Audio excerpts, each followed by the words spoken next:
xibaar yu wér te wóor ca tàng ba abonnez-vous pour ngeen di mën di jot suñuy vidéo. dal leen ak jàmm seen chaîne bi di Buzz 221 HD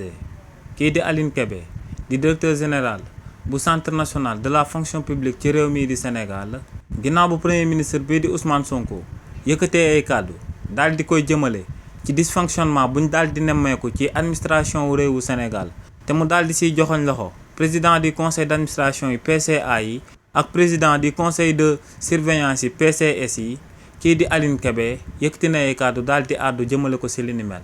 kii di Aline Kébé ne lu Sénégalais yi war a daal di comprendre njëkk moom mooy que ne ci réewu Sénégal bëri na lool ay direction ba tey ñu bokkoon ci régime président Macky Sall ñoom ñoo fa daal di nekk ne par exemple boo demee ca IPRES ne foofee ba tey ku fa daal di nekk directeur général waaye tamit ku fa daal di nekk PCA ñooñee ñëpp ci régime président Macky Sall lañ bokkoon ba tey amaguñ profil bi nga xam ne moom la ñuy daal di wër ngir daal di tabb ñu leen di war a remplacer. nee nag sëgëm régime bu bees bi tabagul